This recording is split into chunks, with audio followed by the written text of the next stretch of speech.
Hey, hello. Thanks for taking 5 with me, Wolf Gorlick. A few minutes riffing on IT and IT security.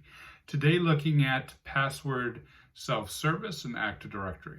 But first, quick story on Twitter reminded me of my daughter growing up. She's in college now, but at the time she was in middle school. My daughter's always been, hanging around with hackers. I used to joke that I was weaponizing her. She was shoulder surfing my password since she could type. I never used Touch ID because I knew she would take my finger while I was sleeping and unlock things, right? She is savvy and a little tricky. And when she was in middle school, they rolled out Google email and they set everyone's password to the student ID. Kind of not a good idea, but it gets worse because it then mandated that everyone wear a lanyard with the password on the thing. It's like, oh, your email there's your ID. So she, of course, knew this was an issue. She, of course, wasn't comfortable with this. She went to the PTA, she went to the principal, and they said, fine, we'll fix it. You're right. We're going to let people change their passwords.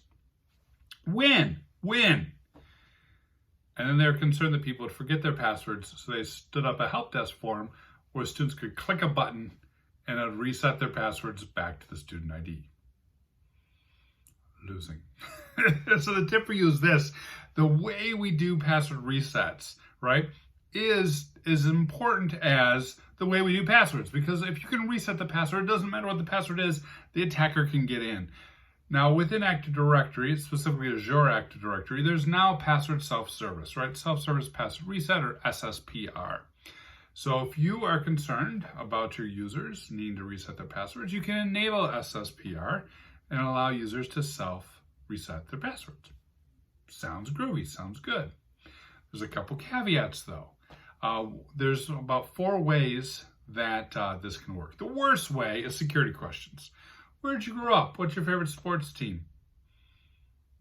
What are something that you put on Facebook that people should not know? I put out a GIF recently that was like, oh, your favorite apocalyptic team is the month of your birthday and your day of your birthday. And I literally put on the tweet, do not share information. And people saw the image and replied back with their apocalyptic team, thereby giving me their birthday. So people are going to share information. Security questions are terrible. It's there. Highly, highly recommend you don't use it. Next option is an alternate email. Like, I'm going to use my, personal email address. Arguably better.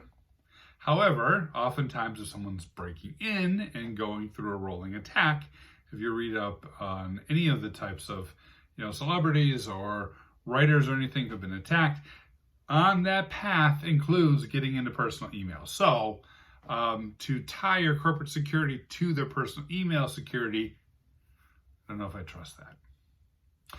Phone number is a little bit better. So they register a phone number, call that phone number, that resets it.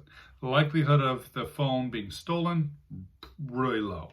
The likelihood of the phone getting a SIM hijack or an SS7 attack, a little bit higher. It depends on how dedicated this attacker is. We've seen people do this in high value targets, such as the video I did a while back ago about the person who had a whole bunch of Bitcoin that was tied to an AT&T phone, and the AT&T phone was using SMS MFA, and then the attacker then did a SIM swap and got that.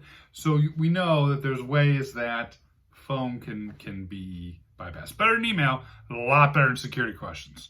We're getting a little bit better each time. I think one of the best ways to do it is to use your MFA. So Microsoft will allow you to use the Microsoft Authenticator, which means not only do you have your phone, but it really is your phone. No one's done a SIM swap attack or whatnot. I think that's probably the best approach right now. Could be wrong, so if I am, hit me up in the comments or in social media. But the key takeaway is 2 things. One, if you're looking for allowing users to reset their passwords, thankfully with Azure AD, there's now an option. So that again is SSPR, self-service password reset. 2, when configuring it, please don't use security questions. And for goodness sake, don't put a form up that they just click a button and it resets to a known value.